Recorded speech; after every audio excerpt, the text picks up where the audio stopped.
우리가 ADC 하면 그 전에 보면 로드 밸런서. 아, 예. 제가 아는 선배님도 네. 로드 밸런서 회사 만들었었거든요. 그래요? 창업했었어요. 네네. 지금 어떻게 잘 모르겠지만 네. 그때 90년대 말? 네, 그때 네. 만드셨거든요. 로드 밸런서라는 말을 많이 들었는데 네네네. 일단 로드 밸런서라는 게 왜 나온 겁니까, 그게? 일단 로드 밸런서의 이제 배경은 이렇습니다. 그러니까 기존에 이제 인터넷 혹은 어플리케이션들에 대한 개념들이 별로 없던 시절에는 사실 딱히 필요 없었지만 네. 웹에 대한 이제 확산 속도나 아니면 인터넷의 속도의 발전에 의해서 이제 어플리케이션들이 한 곳에 모이기 시작했어요. 데이터 센터에. 그러다 보니까 다수의 사용자가 이제 하나의 어플리케이션에 접속하다 보니까 당시 서버의 용량으로는 이제 해결이 되지 않았고, 그래서 여러 대의 서버를 동시에 사용하기에 이제 로드 밸런서라는 개념이 이제 출현하게 되었고요. ADC는 사실은 로드 밸런서에서 시작했다고 해도 과언은 아닌데요. 계속해서 이제 어플리케이션도 발전하고 사용자 단말, 인터넷도 계속해서 발전하다 보니까 단지 이제 분배만으로는 이 문제들을 해결할 수 없어서 계속 출현하는 환경하고 어플리케이션 프로토콜들을 다 이해하고 그것을 최적화할 수 있는 장비가 필요했습니다. 그래서 ADC의 출현 네. 배경이 됐죠. 자, 그러면 이 ADC가 앱의 변화에 따라 또 클라우드 이런 컴퓨팅 환경의 변화에 따라서 ADC가 어떻게 진화했는지 네. 이 진화의 과정을 먼저 한번 살펴보도록 하겠습니다. 사실 ADC라고 그 명칭을 시작한 건 이제 같은 회사 아마 2009년도부터 이 명칭을 사용했고요. 그 전까지는 이제 특별한 이름 없이 뭐 L4 스위치, L7 스위치 이렇게 불렸다가 이제 보안 기능, 가용성 여러 가지 이제 조건들을 만족한 장비는 ADC라고 부르자라고 해서 그때부터 명칭은 이제 공통적으로 ADC라고 부르게 됐습니다. 뭐 L4부터 해가지고 네네. ADC가 어떻게 진화했는지 네네. 어떻게 시트릭스가 또 ADC의 또 대명사지 않습니까? 맞습니다. 시트릭스가 어떻게 발전됐는지를 보면 ADC의 진화도 이해가 쉬울 것 같거든요. 그걸 맞습니다. 설명해 주신다면. 그 시트릭스의 ADC의 변천사는 실제 어플리케이션 환경의 변천사와 동일하다고 생각하시면 돼요. 그러니까 FC의 환경이 달라지니까? 맞습니다. 그 니즈를 맞추기 위해. ADC는 사실은 그 어플리케이션을 위에 있는 장비이고 그것을 최적화해주는 장비이다 보니까 어플리케이션이 어디론가 가게 되면 항상 따라가요. 그럴 수밖에 없습니다. 그렇죠. 그래서 이 비즈니스 환경이 이 어플리케이션의 의존성이 굉장히 높다고 얘기를 하는데 사실은 그렇게 따지면 ADC 또한 비즈니스 의존성이 굉장히 높은 제품이라고 생각하시면 될 것 같아요. 시트릭스는 이제 2001년도에는 이제 로드 밸런서라고 하는 이름으로 여기 이제 뭐 싱글 패스 로드 밸런서라고 되어 있는데 이거 사실 구조적인 문제니까 좀 전문적으로 설명을 드리기는 어렵지만 어쨌든 내부적으로 굉장히 효율성을 갖춘 로드 밸런서를 2001년도에 처음 출시를 했습니다.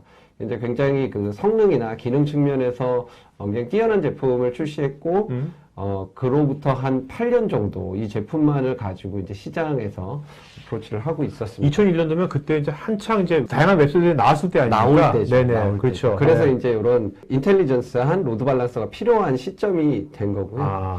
2009년 정도 됐을 때는 이제 그 발전된 웹 때문에 트래픽이 굉장히 많이 늘어나던 시기였어요. 그래서 예전에 이제 제품들이 CPU를 사용한다고 하면 이제 싱글 코어를 가지고 프로세싱을 하던 그 시기에서 이제 더 이상 이제 낮은 퍼포먼스의 제품들로 그 어플리케이션을 수용할 수 없다 보니까 이제 멀티코어 아키텍처를 사용했고요. 또 2009년도면 저 때면 이제 아이폰도 나왔을 때고죠? 네. 내 기억에. 맞습니다. 그다음 피처폰도 이미 나왔은 거. 모바일 시대가 이제 접어드는 시대가 2009년 같은데. 맞아요. 그래서 사실은 좀 트래픽의 증가폭을 가늠하기 힘든 시기이기도 했어요. 그래서 트래픽이 계속 점차적으로 너무 빠르게 늘어나니까 저희가 이제 멀티코어 ADC에서 스케일을 지원하는 제품이 출시가 되었습니다. 스케일아웃 되게? 네. 그래서 그 사용을 하다가 제품을 바꾸는 게 아니라 트래픽 증가에 따라서 그 장비 자체 내에서 성능을 증가시킬 수 있는 스케일링이 가능한 제품이 이제 출시가 되었고요. 이때부터는 굉장히 그 IT 변화가 빨라졌어요. 그래서 제품 저희 출시도 점점 빨라지는 그에 따라서 바뀌고 있는데 2010년도에는 이제 기존의 하드웨어 어플라이언스에서 ADC에서 제공하던 모든 기능을 동일하게 그 하이퍼바이저 기반의 VM에서 구현되도록 하는 제품이 출시가 되었습니다. 아, 또 2010년대 그때부터 이제 사실 VM들이 막 나오기 시작했잖아요. 맞아요. 실제로는 당시에 이제 클라우드라는 게 화두가 되면서 클라우드 환경은 실제로 물리 장비를 설치하는 2010년도에? 네, 이야기들이 나오기 시작했죠. 맞다. AWS가 2006년도에 출연 나왔으니까. 맞아요. 그래서 보면 대부분 제품이 출시될 때 세계 최초라는 타이틀이 보통 붙어요. 그러니까 실제로 저 당시에 그 시장이 활성화된 건 아니지만 이제 앞으로 활성화될 시장에 미리 이제 혁신적으로 출시가 되곤 하는데요. 이제 클라우드 환경을 대비해서 이제 버추얼 머신 형태의 ADC가 출시가 됐고, 최초로 이제 모든 기능을 제공하는 버추얼 머신 ADC를 출시했었습니다. 한 2015년 정도로 갔을 때는 마이크로 서비스라는 것들이 이제 좀 화두가 됐어요. 야, 어떻게 보면 이게 ADC가 엄청 앞서가네. 맞습니다. 사실 마이크로소프트 컨테이너 요즘 와서 이거 하는 건데. 어떤 기술이 출시되면 어플리케이션이 빠르게 달려가기 때문에 저희도 이제 그거에 발맞춰서 가야 되거든요. 재밌네요. 네. 마이크로 서비스 환경, 컨테이너 환경 내에서 그 마이크로 서비스를 효율화 해줄 수 있는 이제 컨테이너 베이스의 ADC가 2015년도에 출시가 됐고요. 이렇게 이제 다양한 환경에 맞는 폼팩터들이 이제 개발이 되다 보니까 어플리케이션은 실제로 뭐 AWS에 쓰던 어플리케이션들이 똑같이 온프렘에 이동시킬 수도 있고 애저로 넘어갈 수도 있고 이렇게 유연하게 쓰기를 원하게 됐거든요. 근데 ADC가 따라가야 되는데 따라갈 수가 없어요. 왜냐면은 하드웨어로 있다가 갑자기 소프트웨어로 따라갈 수는 없잖아요. 그래서 시트릭스에서는 이제 풀드 캐피시티 라이센스라고 해서 이 사실은 이 소프트웨어 제품들의 비용은 라이센스 비용이잖아요. 그러면 뭐 예를 들어 AWS에 사용하다가 애저에 쓴다고 해서 하나를 더 사는 게 아니라 여기에 라이센스를 그대로 가져갈 수 있게 이동할 수 있게 혹은 온프렘의 하드웨어로도 이동할 수 있게 컨테이너 안에 ADC로도 이동할 수 있게끔 할 수 있는 그 유연한 형태, 그러니까 클라우드, 멀티 클라우드 환경에 적합한 풀드 캐패시티 라이센스라는 것을 2016년도에 출시하게 됐습니다. 네. 그 어떻게 보면 2016년도가 하이브리드 멀티 클라우드가 이 태동하고 저게 이제 점점 맞습니다. 네. 그런 시기네. 맞습니다. 그래서 이제 다 갖췄다고 생각을 했는데 네. 이렇게 넓게 퍼뜨려서 배포를 하다 보니까 사실 관리가 굉장히 어려운 거예요. 특히 퍼블릭 클라우드에서 제공하는 이제 ADC나 로드 밸런서들도 분명히 있는데 그것들을 배포하고 사용하기에는 사실 굉장히 편하게 이제 자사의 제품이기 때문에 만들어 놨지만 거기서 발생하는 여러 가지 어플리케이션의 문제라든지 아주 정밀한 분석 같은 것들이 힘듭니다. 특히 멀티 클라우드를 사용하는 경우에는 각각의 관리 방법도 다르고 좀 어렵죠. 앞서 말씀드린 모든 제품군들을 통합해서 하나의 창에서 관리할 수 있는 그 클라우드 베이스의 ADC 매니지먼트 솔루션을 사스 베이스로? 예, 사스 베이스로 제공하게 됐습니다. 온프렘은 이제 그 전에 있었고요. 네네네. 예, 클라우드 상태에서 누구나 이제 쉽게 관리할 수 있도록 사스 베이스의 ADC 매니지먼트 솔루션을 출시하게 됐고요. 네, 그게 이제 현재까지 그렇게 진화가 된 거네요. 하나 더 남아 있습니다. 또 있습니까? 야. 네. 그 이후에 이제 네. 이것보다 또 이제 니즈들이 있었어요. 그래서 베어메탈 베이스에, 그러니까 x86 서버의 리눅스 위에 그냥 마치 어떤 어플리케이션을 사용하듯이 ADC를 인스톨해서 사용할 수 있는 BLX라고 하는 베어메탈 서비스의 ADC, 베어메탈 제품의 ADC가 출시가 됐어요. 이거는 고객이 서버를 데이터 센터에 그냥 다 설치를 해놓고 필요한 경우에 ADC를 설치해서 쓰는 제품이라고 보시면 됩니다. 자동화에 굉장히 유연하고요. 그리고 리눅스 환경에 굉장히 익숙하신 분들이 네. 관리하기 굉장히 편하게 출시가 됐습니다. 그러니까 어떻게 보면 그렇게 되면 이제 ADC로 굉장히 애자일하게 배포했다가 또 없앴다가 이렇게 할 수 있는 맞습니다. 거네요. 맞습니다. 사실 여기까지가 그 전까지의 모든 이제 요구 조건을 다 맞췄다고 저도 생각을 했습니다. 앞으로 뭐 지금 보면 트렌드가 특별한 어플리케이션 환경이 아직 안 보여요. 네네네. 그래서 이제 어떤 게 있을까라고 생각을 하고 있었는데요.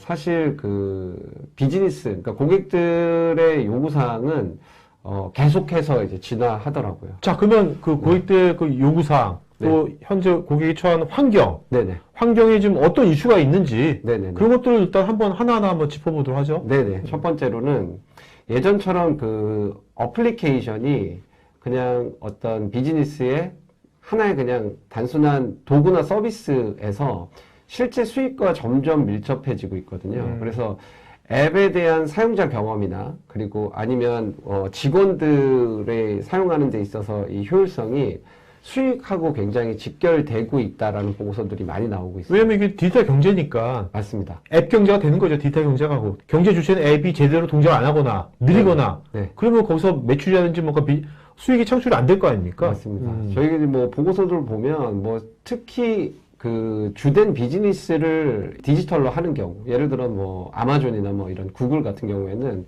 초 단위의 지연만 발생해도 엄청난 손실이 있다는 보고서들이 굉장히 많이 있거든요.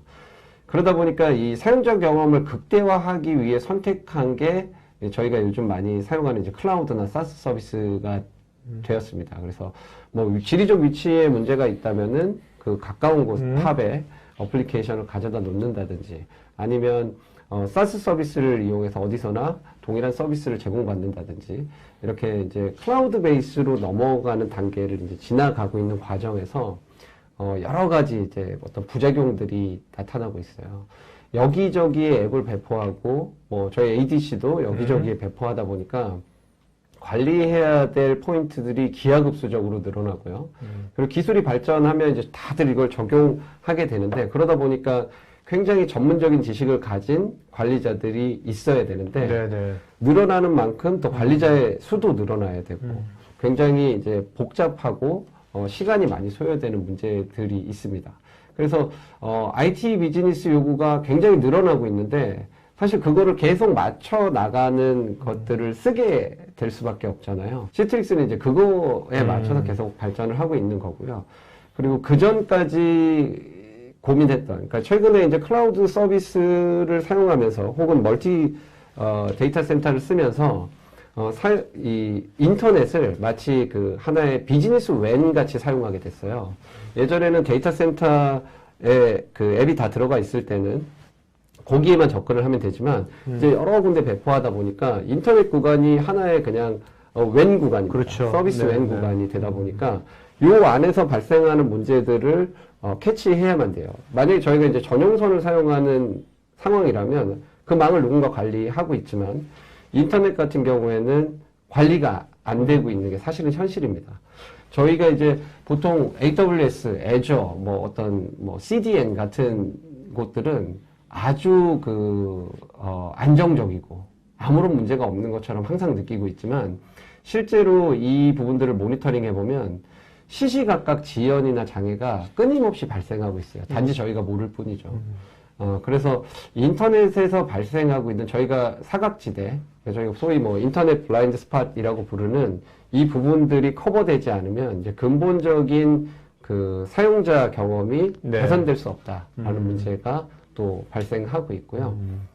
또 여러 군데 가지고 있는 그 어플리케이션에 대한 보안 위협들, 특히 최근에는 굉장히 정밀한 보안 공격들이 많이 들어오고 그 실시간으로 이제 보안에 대한 취약점들이 막 나타나고 있는 과정에서 관리자 몇 명이 그 모든 곳에 그 각기 다른 솔루션에 보안을 똑같은 수준의 보안을 맞추기가 굉장히 어려워요. 그리고 실시간으로 한다는 것도 굉장히 사실은 불가능한 일이기도 하죠. 그래서 분산된 어플리케이션에 대한 보안이나 뭐 API 보안 같은 것들을 효율적으로 관리해야 되는 필요사항들이 생기고 있습니다. 또 요새 또 이제 뭐 마이크로 서비스가 되면서 네. 이제 API가 엄청나게 많아졌잖아요. 맞습니다. 네네, 뭐 한두 개도 아니고. 맞습니다. 네, 그 관리도 만만치 않을 것 같아요.